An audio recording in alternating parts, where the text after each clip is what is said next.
Right now, here's a most creative and funny man who's not only an actor and comedian, but an accomplished director of theater and opera. And one of his most recent, he's right back there now rehearsing. He directed Julie Harris in The Belle of Amherst, and that's going to open. Man, the words are just jumbled all in there. It opens in London soon. Would you welcome Charles Nelson Reilly?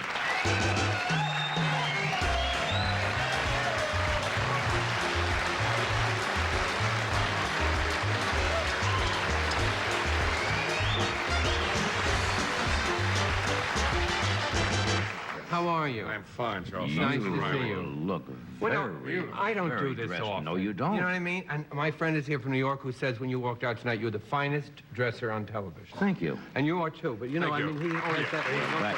you know. The tuxedo. So every once in a while, Dinner it's the jacket? brown tuxedo. It's a little cardboardy, but you know, for one guest appearance. I thought maybe okay. I thought maybe Can you they were see going. the diamond?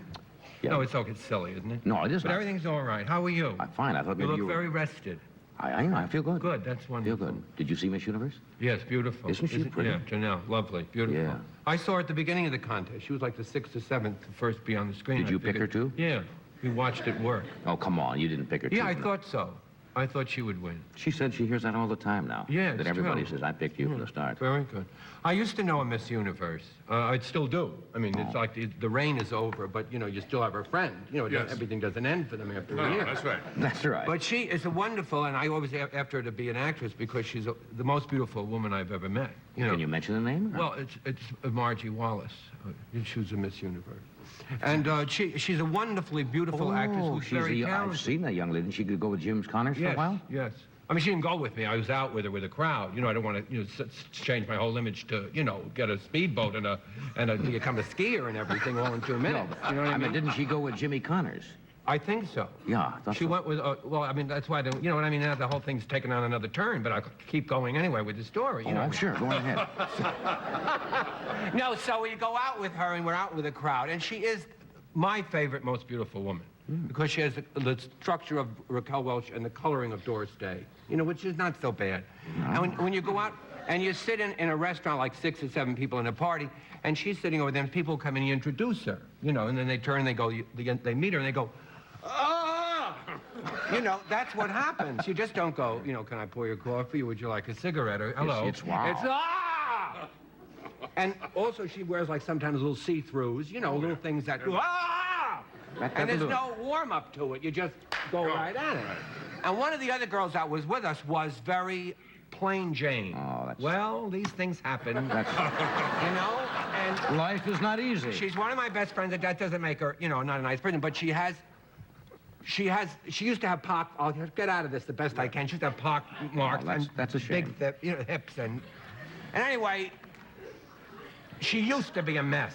You know what I mean? But anyway, she saw this all night with what happens to a Miss Universe. And she walked to the car with me and she said, you know, it must be terrible to be a Miss Universe. And I thought, well, for a few days, you know, we could try it. It can't be so bad. You know, but I mean, sad, she was, in a way. well, she was happy that, you know, she was relieved of all that. She didn't have to deal with all that. But that's my Miss Universe story. Well, that's interesting. Well, it's a 2. You know what I mean? Two on a scale of 5 or something like that. What's new in your life? I'm doing a new play, which I found out today. Acting or directing? I'm directing a play. All right. It's easy to direct a play. To act is hard. You got to I put socks to shoes, run up and down the stairs, and on the stage. And I sit in the back, and I go, very good to the others. Wonderful. Just punch that up a No, little. that's why I couldn't come to your golf tournament, because we had second act. We were rewriting the second act, and I appreciate it. But it stars James Earl Jones, and today we found out that the second act and the whole play now is the way we want it to be. So we start rehearsal next week, and it's the life of Paul Robeson. Hey, And it will be a concert. It will be just wonderful. And so I'm looking forward to doing that. And he's such a good actor. He's a wonderful actor, lovely man, and we have a good time.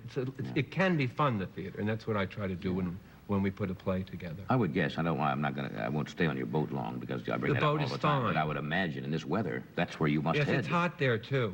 Yeah. Yeah, but it's very funny. I'm never hot. I'm never sweaty or Aren't you hot. I never will be hot again. No. I will never be hot. I sleep with a blanket. I don't have any air conditioning in my house. In fact, It's the been heat is on. 105 out. Don't notice it. I'm never hot because I'll explain why. I did 10 summers of outdoor theater in Kansas City and St. Louis. In the tents, you mean? Yeah. You know that theater's out there? No, the tent show? outdoors, and it's very hot.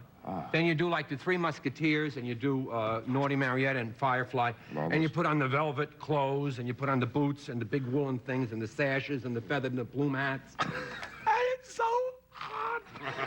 And you get out there, you know, because it's 15,000 seats, and it's hot. So I never will be hot again. I get in a taxi in New York, it's 104, and the guy says, oh, it's so hot. And I said, did you ever play Three Musketeers in Kansas City? And chances are the taxi driver never did, you know, because you got him on that. I'll never be hot again. That's hot. What was that story you told once, and if you don't mind, because I forgot about... That's a funny story. You were working outdoors with a train? Yes. When you work outdoor concerts, whether you do a play or anything else, airplanes come over. Yes. Flies go around and fly in your ear, your mouth, or whatever, and you have to put up with that. Yeah. Well, the Starlight Theater has a zoo next to it, and then right next to the... Well, that you don't hear them. They go to sleep at 8 o'clock. Everyone is asleep there, so that's okay. Is that lights on at the zoo at 8? Yeah, 8-ish. Central Time, 9. It was close. So anyway, the track goes right by the theater. The train, they can't move the train. They're going to build a theater. The track is at the Union Pacific or Southern Pacific, whatever the train is. So the track is there, and the train goes by at 10:09 every single night. 10:09, goes the train. Right in the middle of your... Yes, well, 10:09, if it's your part, if it's the monologue, you get it. You know what I mean? Here comes President the train. Carter, woo. Right. Or if it's Miss Universe, where are you from? Woo, she gets it. But it's 1 week, you get the train at 10:09. Now, we open on a Monday, and we don't know who's going to get the train because we dress rehearse Saturday at midnight. See, outdoor theaters play 7 nights a week. So it's dark. Right. So it can be dark. So in order to have a dress rehearsal, you have to do it at midnight after the Saturday show. I understand. So you never know who's going to get the train till opening night. You couldn't cheat a little bit? And... Well, you could go slow, but then, you know, the train is going to come. Yeah, right, I understand. You know what I mean? So we did the Naughty Marietta. Oh, it brings... So Naughty Marietta, I played a little part. A fop. I always played fops. I don't know what it means. But anyway, I played this part. I carried an umbrella, and it was very hot.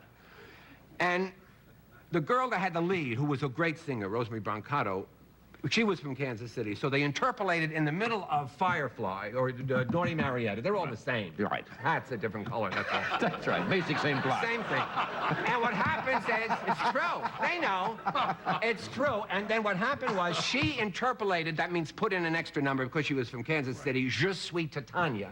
Well, everyone wants to hear it in the heat. From Mignon. Je suis Titania. Right. I am Titania. I understand. It's not that hard. You know, they don't need Je hard or suis anything. It's Titania, just Je suis Titania. So she comes down and this breeze is blowing because it's 10:04. And she comes down the stairs with a hoop skirt she can't see, and she has a mask, you know, because it's the masked ball, the second act of Naughty Marietta, which everybody knows. And so I was then in the chorus, but I had lines like, a mask, a domino, this is not allowed at the ball. You know, you change your voice because you were 15 and very, had a high voice. But it's not good. So she comes down and she goes into Je suis Titania. And it goes, Je suis Titania. And in the middle of it, there's an unaccompanied coloratura section. And she's got the hoop skirt, the plumes, and she's getting through it. And just as she gets to the second part of it,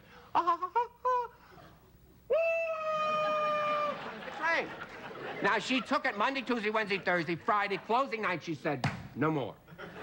Can you please start 10 minutes late? That's reasonable. Please, so that I can sing. My mother's coming. She was from Kansas City. So I can sing my aria without... She didn't say it in those words. I understand what you're talking about. So we start the second act. 10 minutes later, because there are a lot of cars, it was sold out. It's a very good operetta for the summer. You know, West Side Story is safe, but this is, if it's not playing, you go see this one. So she comes down the staircase. It's about 10:08 now. You know, she comes down the staircase and she goes into the aria. And the train should have been there already. No train. No train, because we went, the mask, a domino. Any train due about now?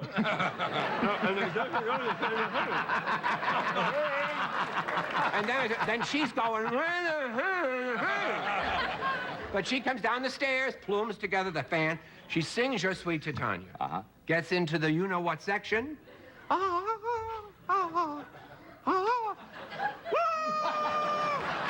The train was 10 minutes late.